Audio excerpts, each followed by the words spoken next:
Mesdames et messieurs, bonjour, excellent dimanche à toutes et à tous. Dimanche 13 avril, dimanche des Rameaux. Merci d'être toujours au rendez-vous et de nous suivre sur l'ensemble de nos canaux digitaux. Eh bien, c'est dimanche politique et nous abordons ici le plateau du duel.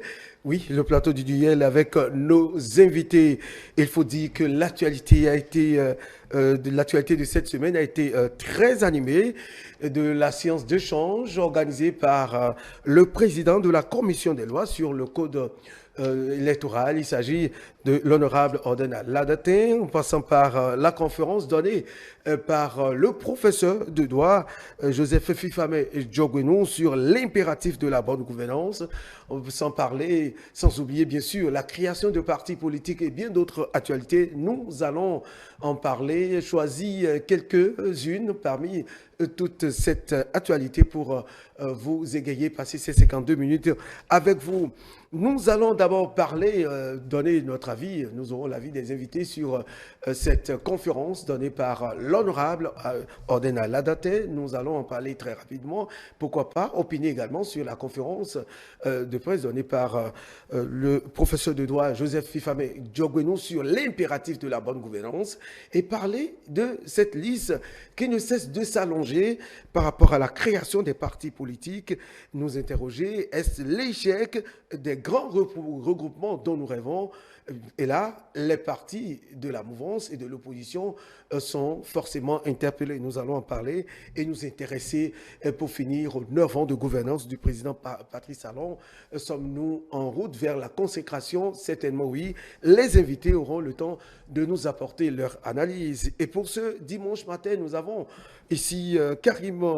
Karim Goundi. Monsieur Karim Goundi, bonjour. Bonjour, monsieur Théodule.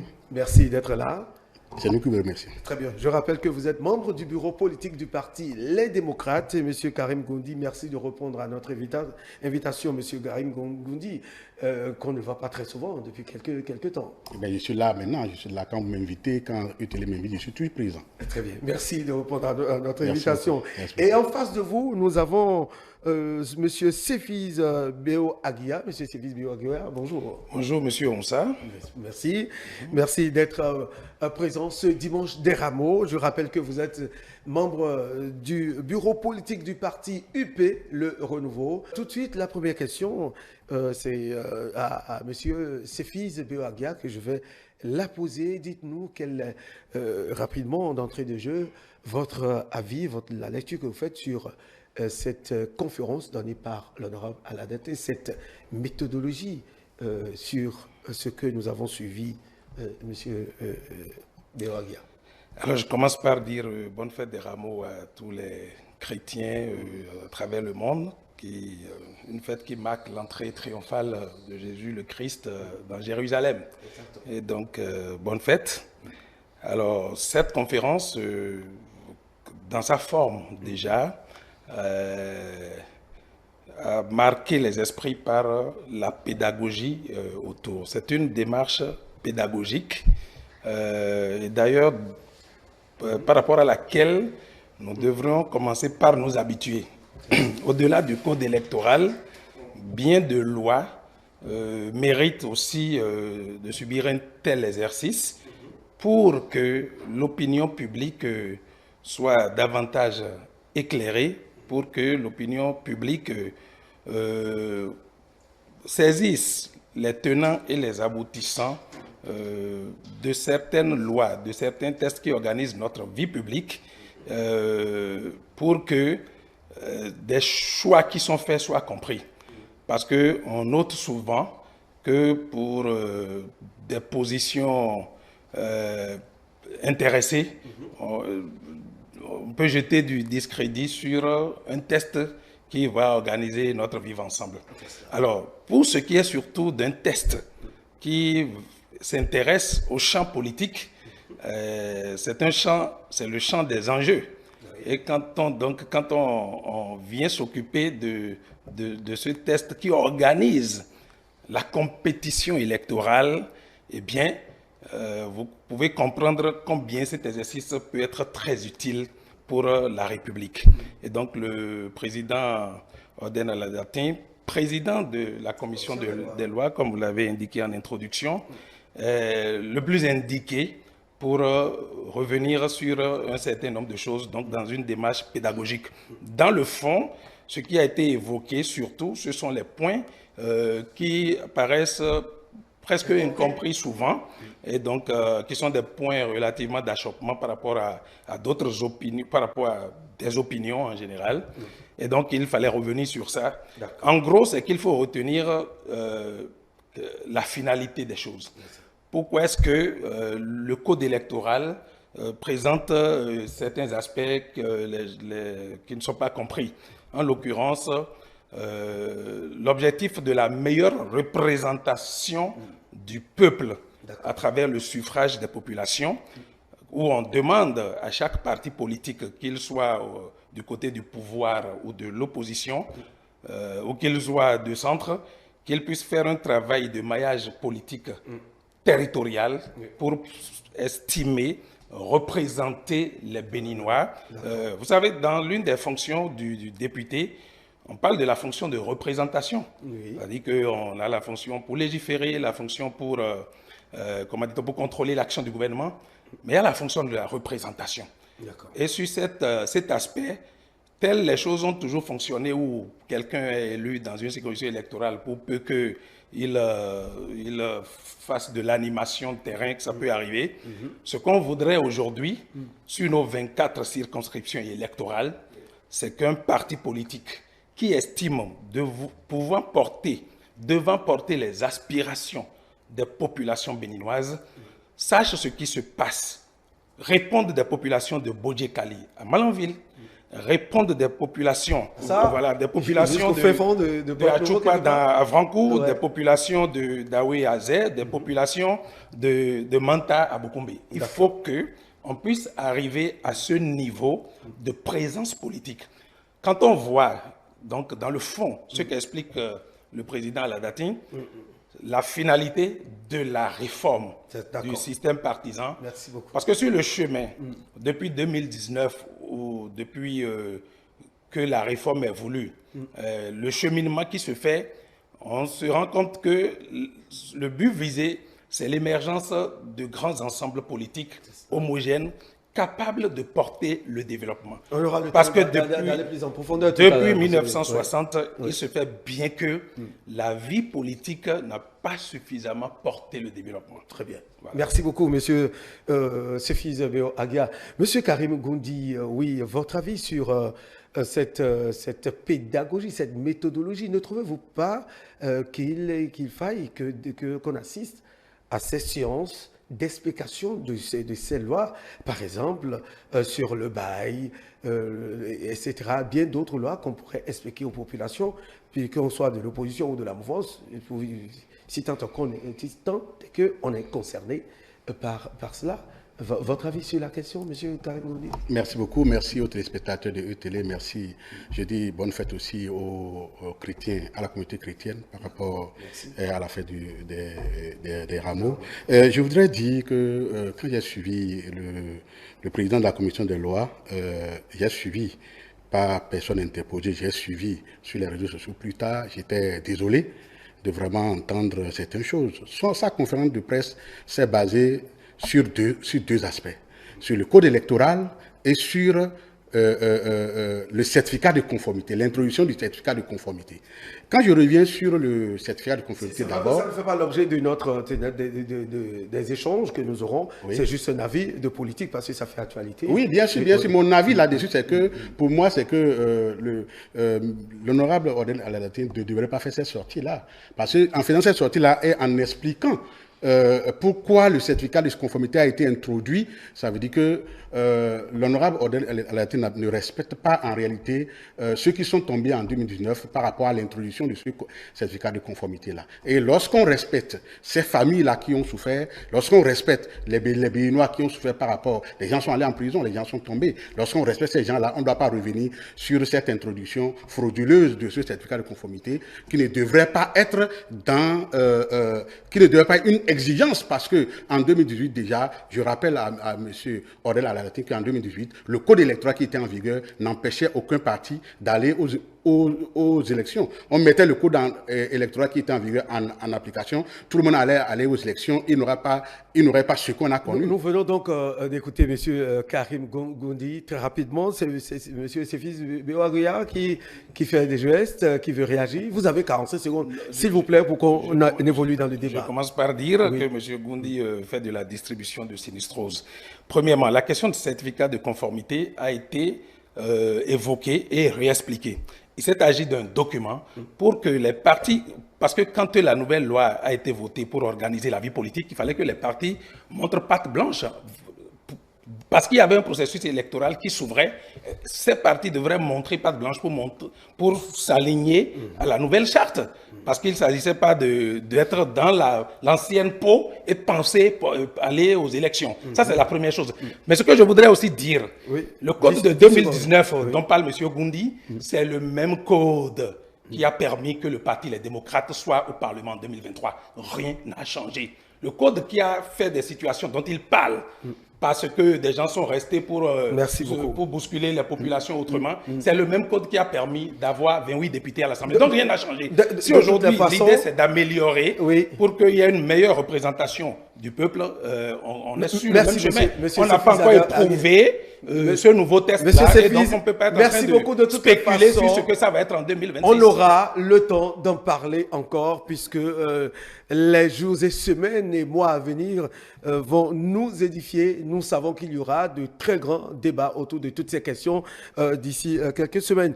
Vous le savez, nous avons constaté, que depuis quelques jours, des partis politiques se créent de jour en jour, la liste s'allonge.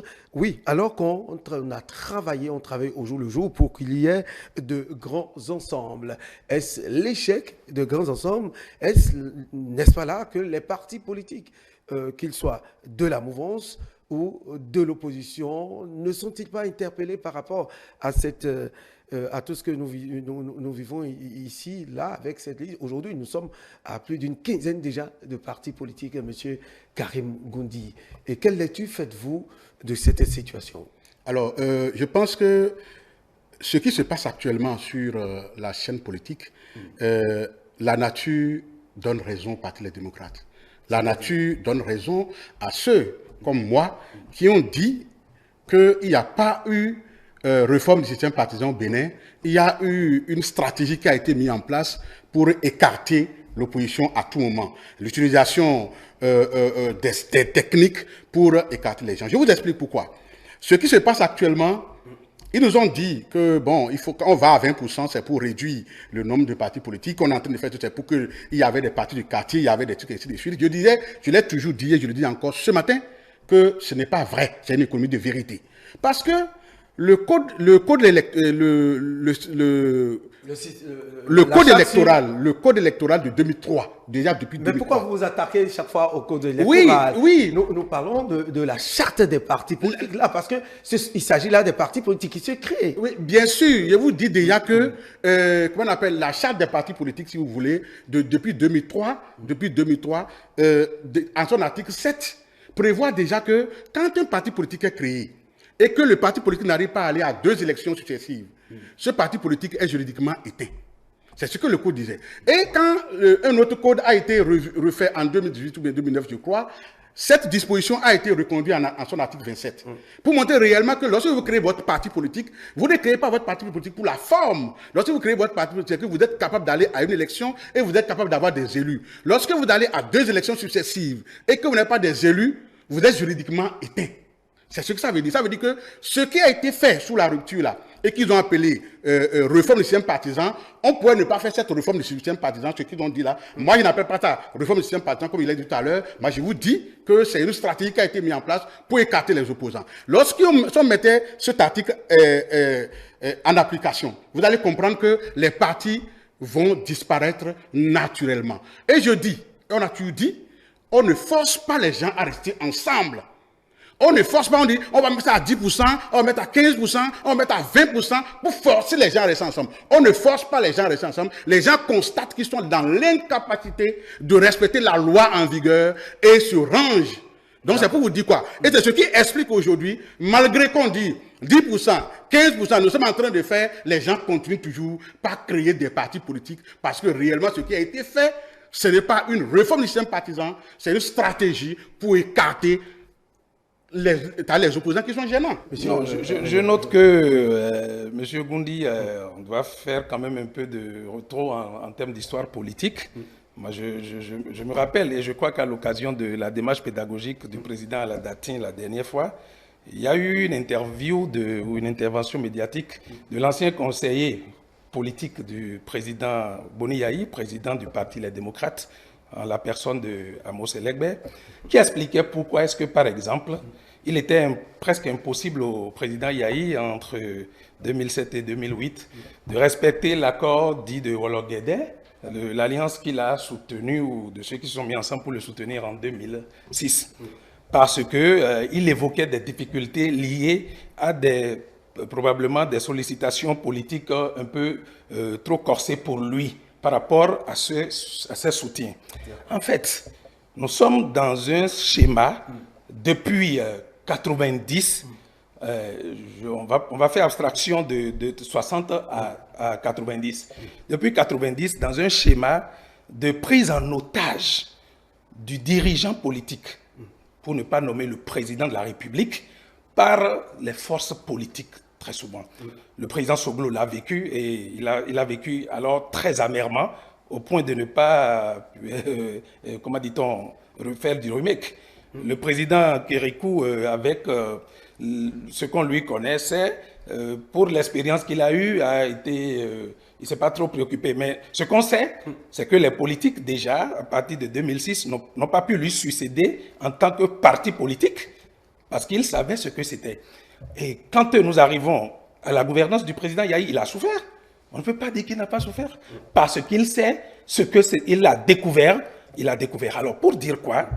Pour dire que l'idée de la réforme du système partisan, c'est une idée importante pour que des conditions se créent. Des conditions se créent pour l'émergence de grandes forces politiques. Le président Yahi, président du Parti Les Démocrates, c'est lui qui a parlé de démocratie Nescafé. Qu'est-ce qui a sous-tendu une telle opinion pendant qu'il gouvernait? Parce qu'il s'est rendu compte que la prise en otage du politique et du développement du pays, parce que tout tourne autour du politique, en fait, et de la politique. Il s'est rendu compte que c'était très compliqué de poser certains jalons basiques du développement du pays. Et de cette démocratie-là, Nescafé qu'il voit, il faut passer à autre chose.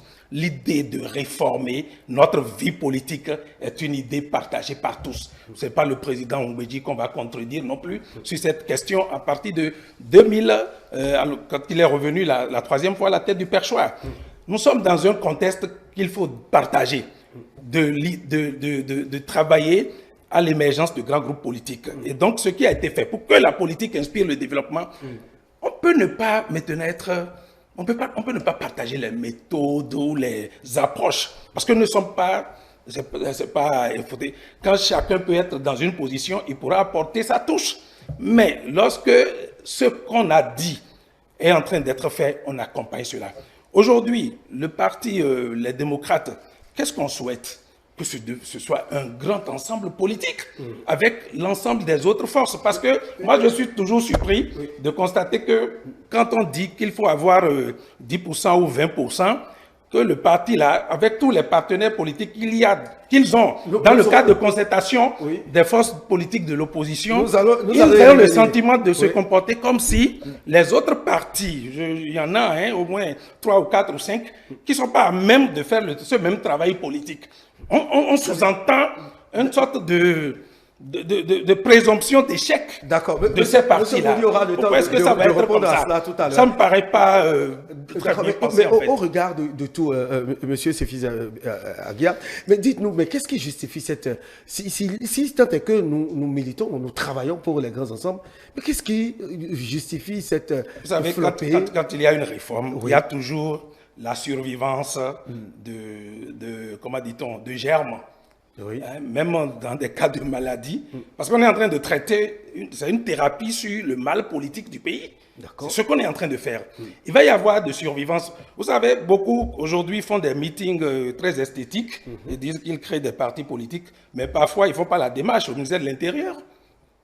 Parce que c'est le ministre de l'Intérieur, c'est le ministère de l'Intérieur qui va nous dire voici les partis politiques existants. Il ne s'agit pas de faire des meetings, comment dit-on, bien vernis, un beau vernissage politique et dire qu'on a créé un parti politique. Ce n'est pas ça. C'est 155, 1575 dossiers, si je me fais juste, de membres fondateurs, à peu près 7 pièces pour chaque membre fondateur, tout en cantine, pour se présenter au ministère de l'Intérieur qui va étudier avant de dire qu'on est devenu un parti politique. Donc, ce que nous avons là, avant c'était 10 membres fondateurs par département, 12 départements, c'était ça.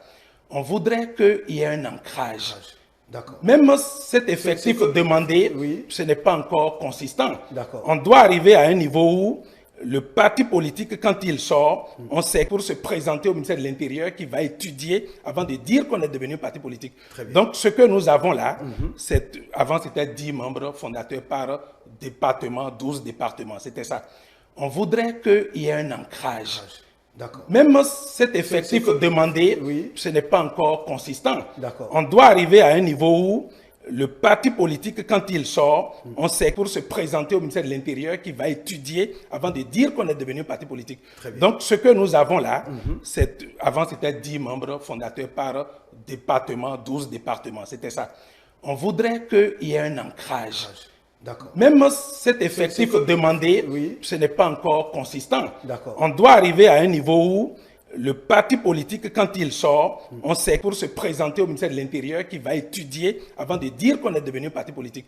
Donc, ce que nous avons là, avant c'était 10 membres fondateurs par département, 12 départements, c'était ça. On voudrait qu'il y ait un ancrage. Même cet effectif demandé, ce n'est pas encore consistant.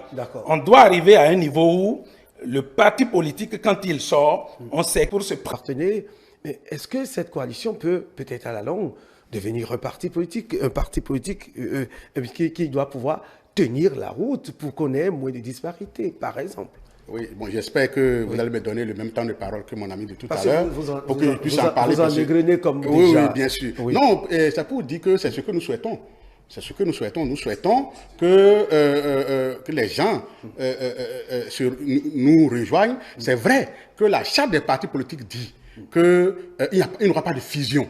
Il n'y a pas de fusion, ça veut dire que ça va être des adhésions individuelles, c'est ce que la charte des partis politiques dit. Non, mais on travaille, le parti des démocrates travaille pour qu'il y ait un grand ensemble de l'opposition par rapport à la gouvernance du président Patrice Talon. D'accord. Mais je vous dis, par rapport à ce qui est en train de se passer, là actuellement, je vous dis la solution était simple. Et moi, je vous dis que nos amis d'en face, nos amis de la rupture, savaient que la solution pour finir avec la prolifération des partis politiques était l'application de l'article 27. Et c'est ce que j'ai constaté heureusement, que le ministère de l'Intérieur et de la Sécurité publique a commencé par faire ce contrôle-là. À chaque élection, le ministère de l'Intérieur doit nous faire le contrôle. Par exemple, des sièges départementaux. D'accord, pour savoir, parce que la loi dit que vous devez avoir les sièges départementaux, la loi dit que vos sièges départementaux doivent être fonctionnels. Donc, le ministère de l'Intérieur nous fait ce point-là pour dire, bon, on a traversé 2 élections, et cette fois-ci, avec la réforme qui est là en vigueur, on aura désormais des années électorales. Ça veut dire qu'on traverse une année électorale, on a 3 élections, donc vous avez traversé une année électorale, vous n'avez pas été élu. Mais on va encore à une autre élection, une autre année électorale en 5 ans après. Si vous n'avez pas d'élu, on fait le point. Ça veut dire que selon la loi, votre parti est juridiquement été. Et c'est ce que j'expliquais dans ma première intervention. Je disais que, en réalité, nos amis d'enfants n'ont pas voulu appliquer la loi.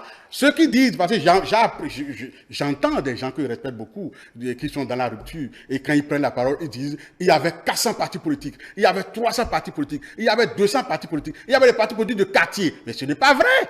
Si la loi était appliquée, si l'article 27 était appliqué, il n'y a pas 400 partis politiques. Il y a ceux qui disent 400 partis politiques, c'est des partis politiques juridiquement morts, qui continuent toujours pas comptabilisés.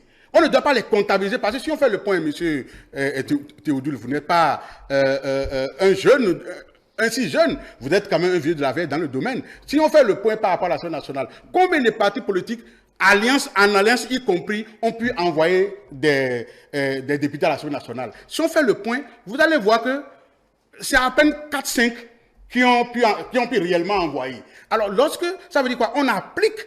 Si on appliquait l'article 27, le truc va se réduire tranquillement.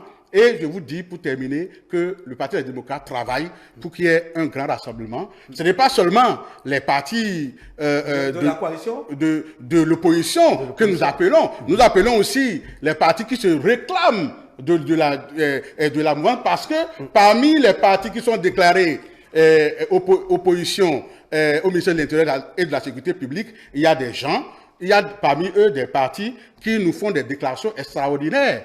Comment un parti politique de l'opposition qui s'est déclaré parti politique de l'opposition au ministère de l'Intérieur, qui il y a quelques mois était chef de file avait en son sein le chef de file de l'opposition, et vient à la télévision dire à la face du monde entier qu'ils vont aller négocier le parrainage auprès de la mouvance. On négocie le parrainage auprès de celui pour qui on est opposé pour prendre le pouvoir. Je pense que des jeunes nous regardent, des enfants nous regardent. Cette comédie-là, il faut qu'elle cesse un peu pour que réellement, sur le champ politique, qu'on puisse donner des exemples et qu'on puisse réellement construire des partis politiques très forts. D'accord. Merci, monsieur Sevisa Aguiar. Dites-nous, alors, quelle est la solution qui s'impose aujourd'hui pour que cette flopée s'arrête, cette liste s'arrête? Est-ce que, par exemple, au sein de la mouvance, on va assister les jours à venir à de la fusion au sein des partis de la mouvance, par exemple? Alors, il faut rester toujours dans l'esprit des choses.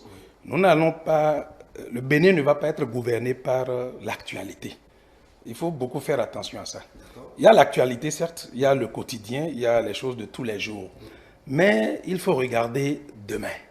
Il faut regarder ce que nous sommes en train de faire d'ici 2037, d'ici 2050, 63, 2000, etc., pour se dire qu'est-ce que le Bénin... Parce que ceux qui ont fait 90 se sont rendus compte, la plupart, ou du moins les générations aussi qui ont suivi, se sont rendus compte de ce que les fruits n'ont pas tellement tenu la promesse des fleurs.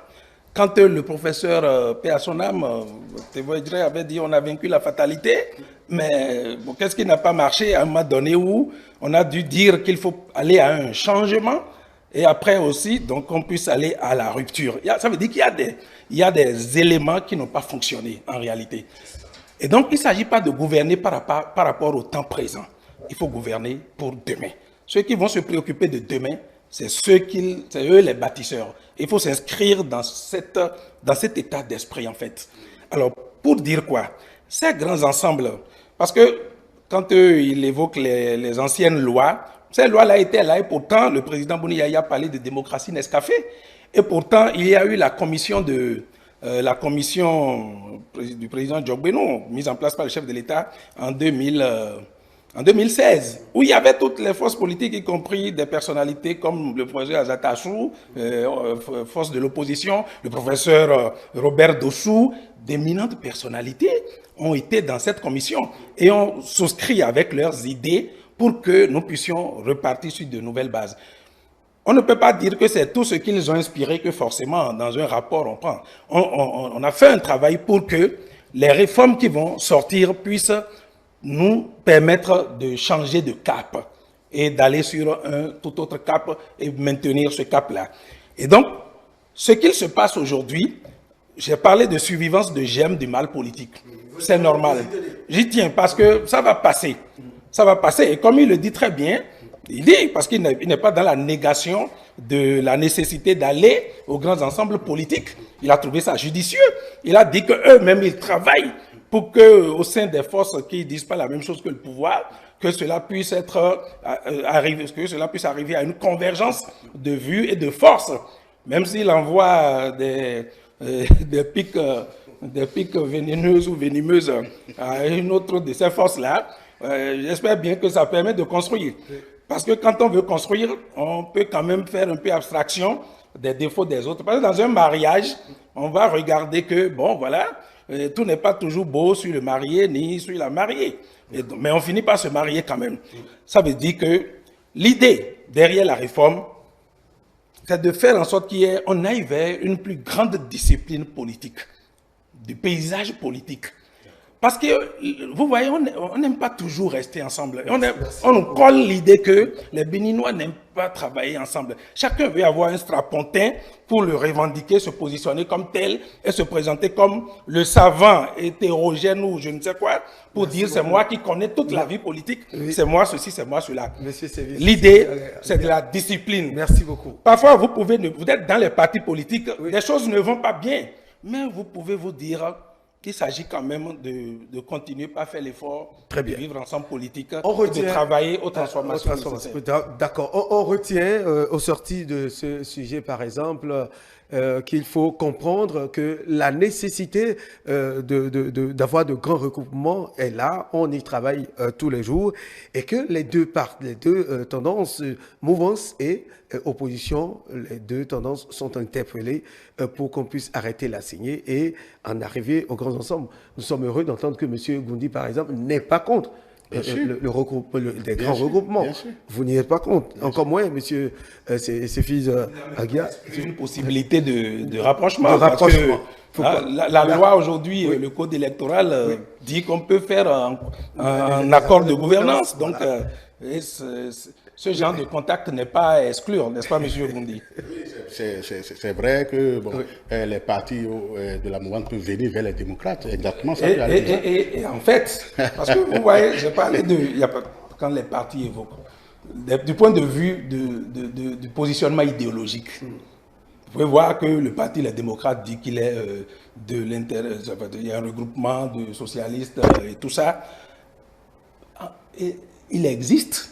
Et à l'Union progressiste, le renouveau, c'est le même positionnement. D'accord, merci beaucoup. Et vous entendrez un autre parti qui l'a piqué, c'est le même positionnement. Qu'est-ce qui fait alors que chacun est dans un... Il faudrait qu'on travaille aux bonnes convergences. Le pays en a besoin. Et je sais que les vues partagées par l'Union progressiste, le renouveau, finiront par séduire tout le bloc démocrate pour que nous puissions faire chemin ensemble. Merci. C'est notre souhait et c'est le souhait de tous les Béninois. Nous allons aborder le dernier sujet. Vous le savez, depuis le 6 avril dernier, le président de la République, Patrice Talon, a bouclé ses 9 ans de gouvernance à la tête de ce pays. 9 ans de gouvernance avec des réalisations dont nous avons été témoins, que nous avons vues et qui sont là aujourd'hui. Voilà, que 9 ans déjà, pouvons nous dire que nous allons vers la consécration, puisque le président de la République a cette fierté de dire que le Bénin se révèle de jour en jour et affirme sa souveraineté et sa présence. La question est de savoir aujourd'hui, allons-nous vers la consécration, M. Sefis Agia? Bien entendu, sur bien de chantiers, le pays s'est transformé. Je n'ai pas besoin de les rappeler, mais ce que je peux noter, c'est que du point de vue de la résilience d'un pays, quand il peut faire face à des chocs, à des contradictions, au niveau régional, nous avons subi, ou nous continuons d'avoir des aspects de frontières fermées, on en a eu pendant 4 ans avec. Nous sommes de plus en plus un État qui travaille à sa résilience, et c'est quelque chose de très important. Parce qu'à tout moment, les chocs externes peuvent vous concerner, même quand ils ne sont pas dans votre périphérie. Ça, c'est la première chose, donc la résilience. La deuxième chose, c'est l'image et la signature du Bénin. Vous savez, un pays qui n'a pas de signature, un pays qui n'a pas de marque, un pays que quand il arrive sur le marché international, pour ne pas citer les marchés financiers, le marché du développement, le besoin de lever des ressources pour construire le développement, un pays qui n'est pas crédible, qui n'est pas solvable, eh bien, c'est un pays en difficulté. Aujourd'hui, le travail qui a été fait permet de dire que le Bénin s'est positionné comme tel. Et je vais prendre maintenant un exemple très banal. Vous savez, une image me reste, moi. Quand nous parlons de consécration, une seule image me restera. Quand quelqu'un vient aujourd'hui en Afrique il vient en Afrique. Je ne parle pas de l'Afrique de l'Ouest, hein. Je parle de tout le continent et de ces 5-6 régions. Si vous êtes des autres continents et vous dites que vous êtes venu en Afrique, si vous n'êtes pas venu au Bénin et vous n'êtes pas venu prendre une image à la place de l'Amazone, c'est que vous n'êtes pas venu en Afrique. Avant ou hier, c'était peut-être les pyramides en Égypte. Hier ou avant, c'était peut-être la statue de Nelson Mandela en Afrique du Sud. Hier ou avant, c'était peut-être la statue de la Renaissance à Dakar. Mais aujourd'hui, la signature de l'Afrique, lorsque vous dites que vous êtes venu en Afrique, c'est que vous avez fait le passage de Cotonou pour prouver que vous êtes venu en Afrique. Vous savez ce que ça veut dire pour un pays? C'est énorme, du point de vue du regard, du point de vue de ceux qui peuvent arriver, du point de vue de ce que ça apporte au plan économique pour le développement. Parce qu'il faut financer le développement. Si nous voulons avoir des repas chauds comme on le fait à la cantine, il faut avoir de l'argent qui permet de faire ça. Si nous voulons avoir un système éducatif performant, il faut avoir de l'argent qui le permet. Si nous voulons avoir un hôpital où tout le monde peut se soigner sans avoir besoin d'évacuation, il faut avoir les moyens qui le permettent. Si nous voulons avoir, et ce n'est pas M. Goundi qui dira le contraire, nous sommes tous montés dans ce studio de ETL aujourd'hui. On a eu certainement de la difficulté pour venir parce que toute la zone est en chantier. Et je note cette belle ruelle que je connais très bien et où j'ai pu voir de l'inondation et où le programme d'assainissement pluvial de Cotonou est en train de régler des choses.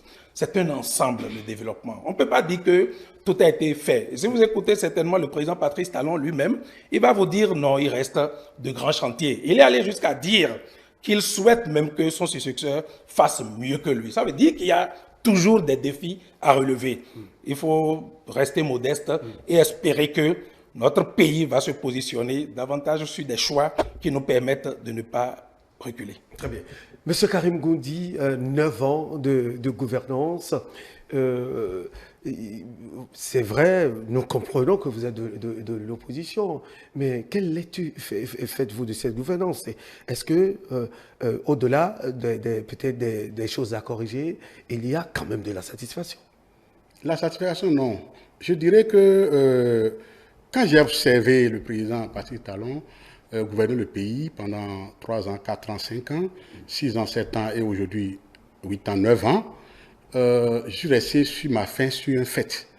Et à ce niveau, j'ai un peu condamné nos aînés qui ont fait la conférence nationale et qui l'ont organisé, qui l'ont réussi d'ailleurs, il manquait quelque chose pour un canevas qu'il faut essayer de mettre un président de la République pour que quand il arrive à la tête d'un pays, qu'il puisse respecter ce canevas-là. Excusez-moi.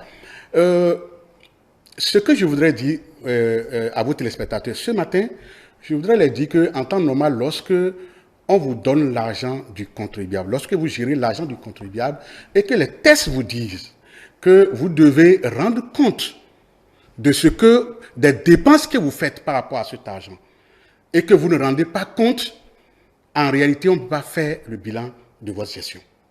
Si aujourd'hui, les ruelles dont me parle mon ami Béo Aguiar, la statue de l'Amazone, tout ça, ainsi de suite, réalisé par l'aide du contribuable, et le contribuable ne sait pas aujourd'hui ça coûte combien. Alors que la loi de la République, la loi qui régit le pays, exige que quand vous êtes à la commande, quand vous gérez l'argent du contribuable, vous devez rendre compte au contribuable. Ce qui n'est pas fait. Et mieux, pour ne pas dire pire, ils viennent avec le Parlement que nous savons, le Parlement célèbre que le Bénin a connu, qui est une première au monde, un Parlement monocolore. On a pu introduire une loi pour dire que l'exécutif peut aller contracter des prêts à l'extérieur et c'est 3 mois après qu'il faut rendre compte à l'Assemblée nationale. Alors que le législateur a compris que, attention, gérer n'est pas facile. Il faudrait mettre des garde-fous. C'est pourquoi le législateur a dit, ça à l'Assemblée nationale de valider des accords de prêt. Mais quand la rupture est arrivée, ils ont dit, ils peuvent aller faire des accords de prêt et après, faire le compte rendu 3 mois après, 90 jours après. Lorsque c'est comme ceci, ça veut dire que la République n'a plus son sens. La République n'a pas son sens parce que il faudrait d'abord, je vous donne un exemple simple, comme il a donné un exemple banal. Je vous donne un exemple banal. Vous avez votre garçon, bien votre fille, ou bien vous avez votre domestique, ou bien vous avez votre épouse, et vous êtes parti au boulot, vous êtes revenu, l'épouse vous dit, ah mon chéri, j'ai acheté de la belle tomate, une bassine de tomates. Il dit d'accord, alors que les popotes que je lui donne à la fin de chaque mois, c'est 50 000 francs CFA. Pas suffisant parce que il faudrait d'abord, je vous donne un exemple simple, comme il a donné un exemple banal. Je vous donne un exemple banal. Vous avez votre garçon, bien votre fille, ou bien vous avez votre domestique, ou bien vous avez votre épouse, et vous êtes parti au boulot, vous êtes revenu, l'épouse vous dit, ah mon chéri, j'ai acheté de la belle tomate. On suit ce qu'on a entendu à tel nombre de milliards. On vient dire non, non, c'est pas ça. Vous avez menti. Vous n'avez pas raison. C'est en ce temps qu'on vient expliquer. C'est en ce temps que le ministre délégué vient expliquer réellement combien coûtent les infrastructures. Comment nous pouvons être dans un état où je sens du mépris pour les populations. Parce que l'argent que vous gérez, c'est l'argent des populations. Oui, du mépris. Non, ça, non. Parce que quand on respecte une population, on lui rend compte. Parce qu'on a peur, on a dit, ah, c'est lui qui m'a donné le pouvoir. Parce qu'en temps normal, monsieur Théodule, un président de la République, c'est un citoyen de ce pays-là que le peuple a donné la légitimité de le représenter.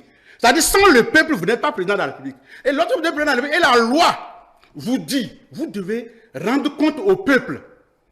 Mais aujourd'hui, on nous dit, mon ami et frère, Béo Agia, me parle de la statue de l'Amazon. Moi, je suis aussi content de savoir que l'Amazon est devenue internationale, comme il a dit. Mais qu'on me dise que je ne sais pas combien ça coûte aux contribuables. Parce que moi, j'ai contribué.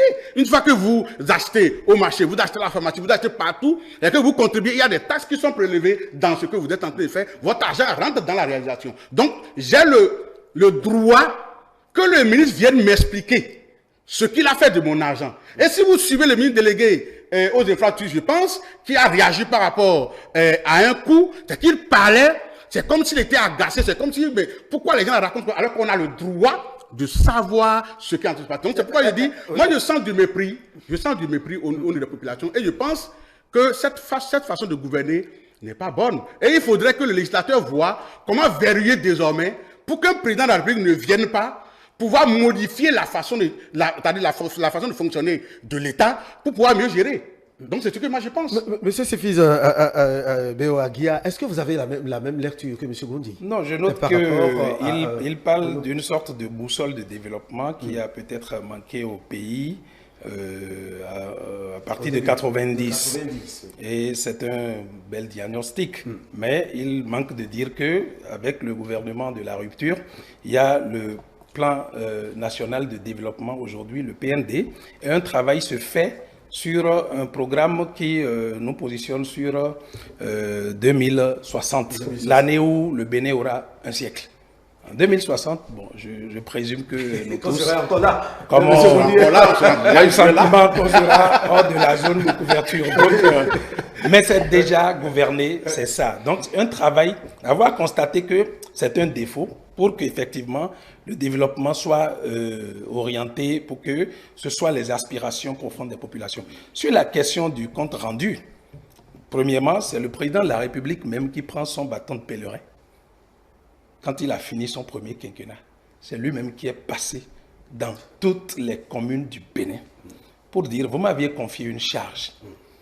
J'ai essayé de pousser les choses à tel niveau. Voilà, parfois toutes choses ne sont pas réussies, on continue la démarche. Je voudrais, si vous m'en donnez peut-être encore, donc revenir et au besoin solliciter votre suffrage pour qu'on puisse continuer la marche.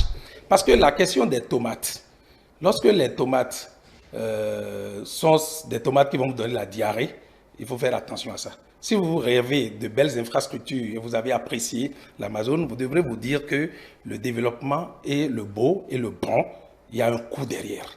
Moi, j'ai traversé le pays cette semaine. Cette semaine, je suis allé jusqu'à Malanville. Et je sais de quoi je vous parle. Pour ne revoir que la qualité du bitume sur l'ensemble du pays. Le dédoublement de routes que je peux noter, autant au centre des grandes agglomérations, pour ne pas parler de Parakou, pour ne pas parler de Kandy, pour ne pas parler de Malanville. Il y a du travail qui se fait. Les questions de coûts vont avec et les explications sont là. D'abord, il n'y a pas de budget dont il n'est pas rendu compte, par exemple, à l'Assemblée nationale.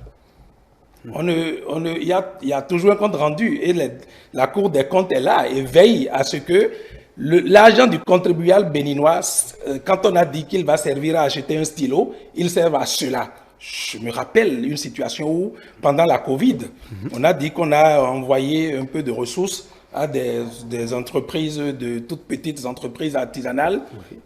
Mais la Cour des comptes, à un moment donné, a fait un travail pour dire, attention, il y a eu des situations qui ne sont pas bien. Pour dire cet argent-là, où est-ce que vous avez, comment est-ce que ça s'est passé? Moi, j'ai apprécié ça. C'est pour dire qu'il y a un compte rendu. Et sans ça, d'ailleurs, de ce qui a été exécuté, point par point, sur toutes sortes de projets ou d'infrastructures, le Parlement ne peut accorder un autre budget. Ce n'est pas possible. On est dans un état de droit. Maintenant, sur la question des financements qu'on veut lever à l'international, il faut s'adapter aux époques. Aujourd'hui, les marchés financiers ne sont pas les marchés financiers du temps de la guerre froide. Les marchés financiers, il faut être prompt et réagir efficacement et faire du positionnement. Moi, j'ai noté que début janvier 2025, le Bénin a levé $1 milliard. Je ne sais pas si tout le monde a eu cette information pour financer son développement. Et qu'est-ce qui a été dit? Il y a eu un travail sur l'image du pays depuis un moment et dans la période qui ont contribué à ce positionnement-là. C'est très important. Donc, on s'ajuste, on s'adapte. Si hier, il fallait faire la procédure, on a vu parfois des projets non réalisés parce que pour des politicailleries, et c'est là où la question de la réforme du système partisan revient. Parce que le politique et la politique sont au début et à la fin de toute chose pour les humains. C'est Dieu qui a l'autre partie. Pour les humains. Pour peu que dans un parlement, quelqu'un non inscrit ou un groupuscule constate des difficultés ou bien n'a pas eu accès à des revendications, le verrouillage se mettra en place au niveau du Parlement. On a vu ça. Il faut sortir de là. Peut-être demain, c'est le parti Les Démocrates qui gouverne. Je suis presque sûr qu'ils ne remettront pas en cause ce genre de précautions prises aujourd'hui par le président Patrice Talon, par la rupture, parce qu'on a besoin de ressources pour avancer. Et comme on dit, on prête à ceux qui peuvent être solvables. Il faut en être fier pour le Bénin. D'accord. Merci, monsieur Aguia. Monsieur Goundi, vous avez évoqué la question, et c'est l'actuel discours, je dirais, de l'opposition où on réclame des comptes par rapport aux investissements, le coût des investissements. Mais est-ce que nous sommes tous d'accord que le gouvernement, jusque-là, la Cour des comptes est là, le gouvernement est en train de faire 9 ans et que d'ici là, un rapport final sera fait même de façon progressive. Peut-être c'est vous qui n'y êtes pas, vous n'êtes pas allé peut-être à l'information pour savoir ce qu'il en est. Voulez-vous que le gouvernement se mette à chaque fois pour faire ce que nous appelons au niveau des communes? Tout à l'heure, mon ami Bio Aguia a dit qu'après 5 ans, le président a fait le tour dans les communes. Le président n'a pas fait le tour dans les communes pour dire aux populations, j'ai réalisé tant, ça a coûté tant de votre argent, j'ai réalisé tant, ça a coûté tant. Nous, on demande, parce que c'est important de savoir que nous sommes en démocratie. Et lorsque nous sommes en démocratie, il y a ce qu'on appelle les comptes pouvoirs. Et lorsqu'il y a des comptes pouvoirs, les comptes pouvoirs doivent jouer leur rôle. Et lorsqu'on est en démocratie, on ne force pas quelqu'un à être candidat à l'élection présidentielle. Lorsque vous vous lancez pour être candidat à l'élection présidentielle, vous devez être prêt à la contradiction. Ce que M. Bio Aguia disait tout à l'heure, mais les autres présidents ont géré ce pays-là avec un parlement qui a l'opposition. Et donc, gérer, c'est de la démocratie, ça. C'est ce que nous disons. Et c'était la même façon de gérer, c'était les mêmes résultats, M. Oundi? Non, ce n'est pas... Ne parlez pas en termes de résultats. Parce que je ne parle pas en termes de résultats pour la rupture. Parce que je ne peux pas parler de résultats sous la rupture parce que je ne sais pas combien coûtent les infrastructures qui ont été faites. Comment vous voulez que je parle d'une infrastructure? Je prends l'exemple de la place des Martyrs. La place des Martyrs, la rupture est venue rénover. Ils ont venu rénover, quelques temps après, ils ont rasé. Donc, ça veut dire qu'on ne sait même pas pourquoi ça a été rasé. Donc, je ne sais pas combien ça a coûté quand ils ont rénové, combien ça a coûté quand ils ont rasé, et comment vous voulez qu'ils fassent le point. Le point de dire, bon, bah, les gens disent, oui, le pays est beau, on se paie, le pays est en chantier, et on ne sait pas combien ça coûte. Parce que ce n'est pas l'argent, comme je l'ai dit tout à l'heure, permettez que je me répète, c'est l'argent du contribuable. On doit avoir peur du contribuable, parce que ce n'est pas ton argent. Et il faut rendre compte. Lorsque vous rendez compte, mais lorsque vous dites, ah non, je ne dois pas rendre compte et que je ne rends pas compte, ce n'est plus de la démocratie. Ça veut dire qu'on ne respecte plus la loi. Est-ce que quelqu'un aurait dit qu'il n'allait pas rendre compte? Mais 5 ans après, il est là tout à l'heure, 5 ans à l'Assemblée nationale. Bien sûr, 5 ans après, on n'a pas vu. Vous pensez qu'une infrastructure ou un projet arrive au Parlement sans le coût estimatif? Vous pensez ça? Est-ce que vous pensez ça? Ce n'est pas possible. Ce qui va à ça veut dire qu'en amont déjà, vous connaissez même le coût avancé. Ça, c'est la première chose, parce que le Parlement, et justement en démocratie, le Parlement, c'est la représentation du peuple, on a dit, non? Bien sûr. Le contrôle de l'action gouvernementale est là, non? Et puis, lorsque nous nous retrouvons là, le point se fait. Il n'y a pas de ministre, par exemple, qui ne passe pas au Parlement pour dire, et quand même il est interpellé, il le dit, il vient faire l'exercice. Moi, je défie. Je ne sais pas, je n'ai pas encore noté je défie une interpellation du Parti Les Démocrates sur certaines questions. Peut-être que vous ferez la démarche. Non, moi, je défie. Parce que les points se font. Oui, de défi. Ce que vous voulez, vous voulez, c'est un, je ne sais pas si c'est cette gouvernance qui fait l'arithmétique à la télé pour faire 25 plus tel montant. Ce n'est pas comme ça qu'on gouverne.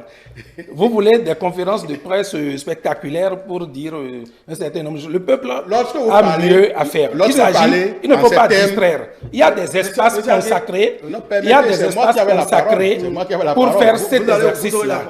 Il y a des espaces consacrés. Et heureusement, parce que vous parlez de Parlement monocolore, parce que vous n'avez pas voulu prendre part aux élections 2019, parce que c'est toute la question est là. Mais on ne va pas revenir dessus. Vous n'avez pas voulu prendre part aux élections. On sait, puisque c'est la même loi qui est restée et vous avez compétit en 2023. Mais cela dit, il y a des espaces, il y a des institutions. Vous avez dit que la démocratie, c'est les institutions, c'est tout cela. Quelle institution doit répondre d'un tel? Le gouvernement a-t-il été interpellé, il n'a pas réagi? Le gouvernement a-t-il voulu mettre en œuvre un projet et il n'a pas annoncé? Ça ne se passe pas comme ça. D'accord, permettez que je réagisse. Moi, je mets M. Béo-Aguiar au défi de nous dire combien a coûté la construction de la statue de l'Amazon. Il ne pourra pas me le dire. Je continue. Dès que je continue. Le pont de Romain, il ne pourra pas me le dire. La statue de... Il ne pourra pas le dire parce qu'il n'est pas...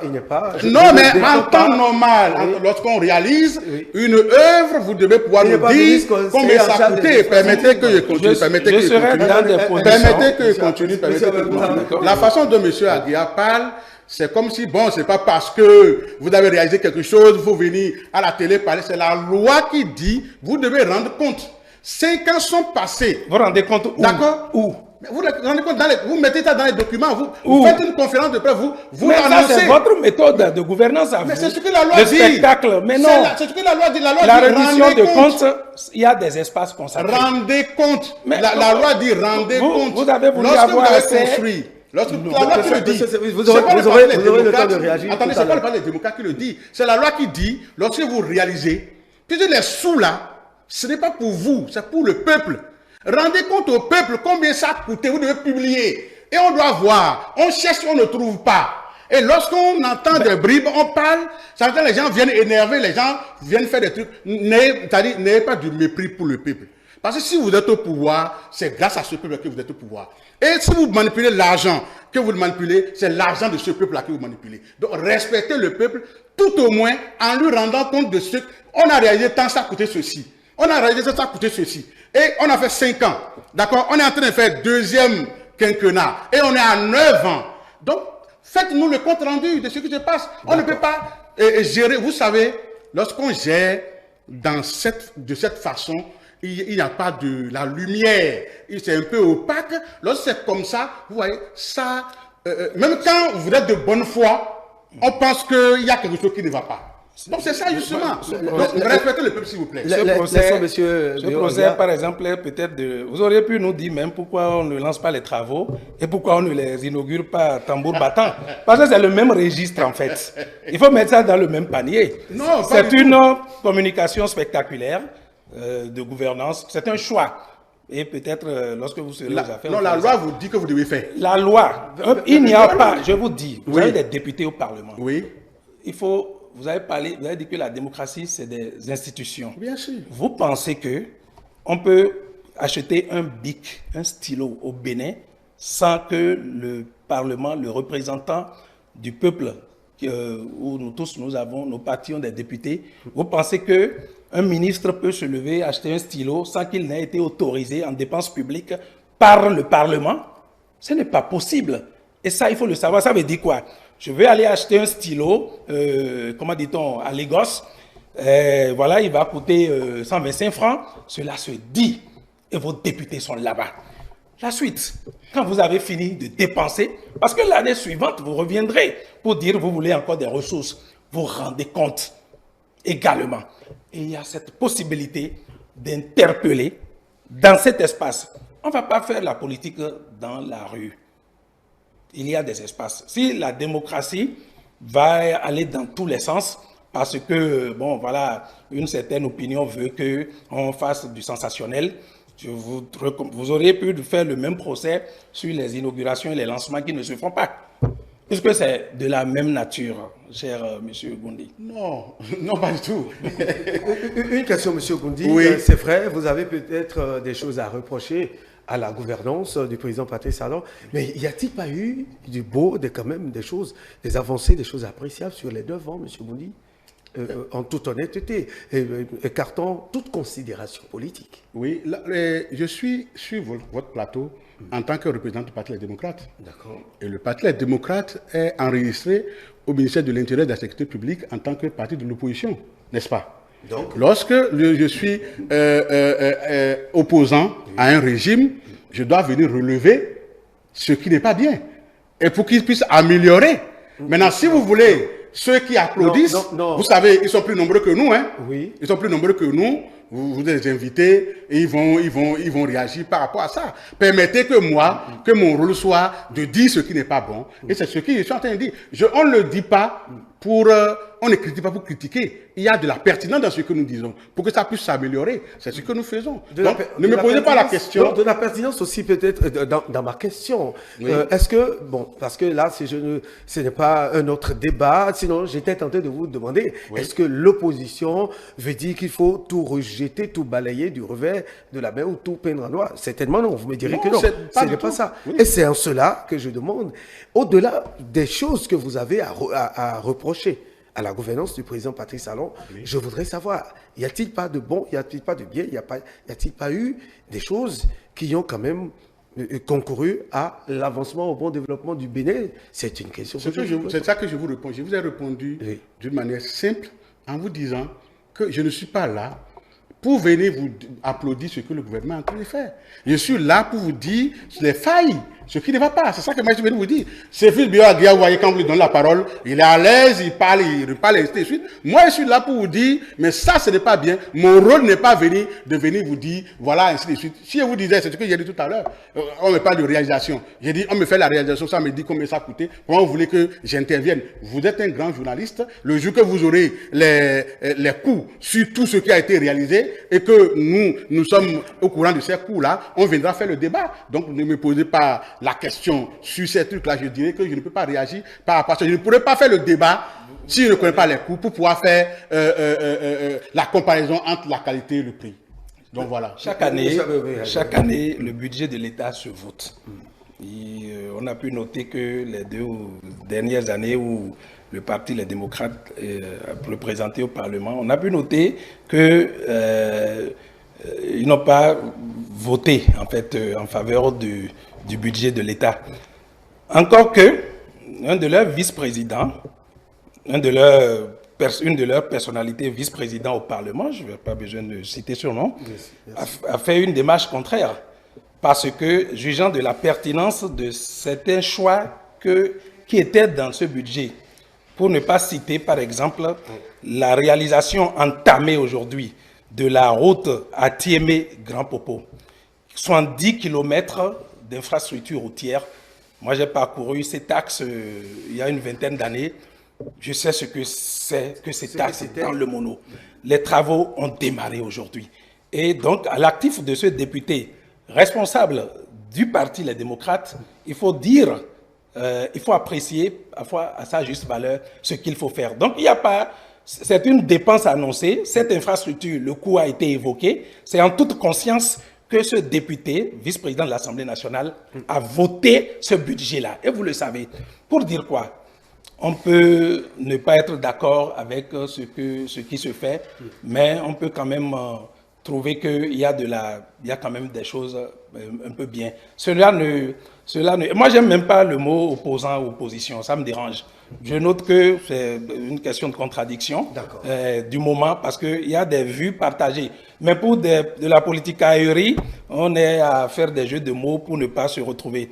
Moi, je trouve que ce serait tout à l'honneur du Parti Les Démocrates de prendre... Parce que si vous voulez me faire aujourd'hui un positionnement du président Nicéphore Soglo, je ne sais pas où vous le positionnez, mais voilà une personnalité qui donne de la pédagogie pour montrer qu'on peut ne pas être d'accord, on peut ne pas être... Parce qu'il a des opinions, il y a des positions tranchées contraires, sur bien de questions avec le président de la République. Mais c'est lui qui aujourd'hui dit « Ah non, ça, par contre, c'est pas mal. Ça que vous avez fait, mais je suis surpris, c'est agréable. » Nous aurons d'autres plateaux pour en parler. C'est pour le Bénin. En conclusion, le temps qui nous est imparti tire à sa fin. Très rapidement, en 30 secondes, M. Karim Goundi, pour conclure par rapport aux deux sujets. Très rapidement, en 30 secondes, s'il vous plaît. Bien sûr, moi, je remercie d'abord les téléspectateurs et je vais être faite à la communauté chrétienne. Et je dis aux militants, à nos militants qui sont de plus en plus nombreux, qui nous suivent, que nous sommes en train de faire un gros travail. Nous continuons pas nous préparer. Nous allons conduire la barque jusqu'à la victoire finale en 2026. Très bien. Merci, M. Abéo. C'est une bonne nouvelle que le parti se prépare pour faire la compétition par rapport aux tests qui sont aujourd'hui en vigueur. Et c'est là le vrai challenge pour tous les partis, y compris ceux de la mouvance. C'est de travailler pour être présent, pour que la vie politique puisse davantage inspirer le développement. C'est ce cap que l'Union progressiste, le renouveau, a trouvé dans la gouvernance du président Patrice Talon et estime qu'il faut maintenir ce cap-là. Très bien. Merci à vous, chers invités, mesdames et messieurs, monsieur Sefiz Béo Aguia. Je rappelle qu'il est membre du bureau politique du parti UP, le Renouveau. Il était face à monsieur Karim Goundi, membre du bureau politique du parti Les Démocrates. C'était donc avec eux que nous avons abordé l'un des points de l'actualité. Il s'agit de la création tous azimuts des partis politiques ou l'échec du regroupement, les partis de la mouvance et de l'opposition ne sont-ils pas interpellés? Nous nous sommes posé cette question. Nous nous sommes également intéressés aux 9 ans de gouvernance du président Patrice Talon et nous avons retenu que nous sommes en train d'aller vers la consécration. Merci pour votre attention et toutes nos excuses pour la qualité un peu bouillante de cette émission. Oui, il s'agit du duel et c'est ça d'ailleurs le caractère de cette émission. Les divergences, on tire. Et c'est pour votre plaisir, mesdames et messieurs. Une fois encore, merci d'être restés avec nous. N'oubliez pas que vous pouvez nous retrouver sur l'ensemble de nos canaux digitaux, sur notre site www.etelebene.com, sur notre page Facebook Etelebene, sur notre compte YouTube. Merci de nous avoir suivis. Une fois encore, merci pour votre attention.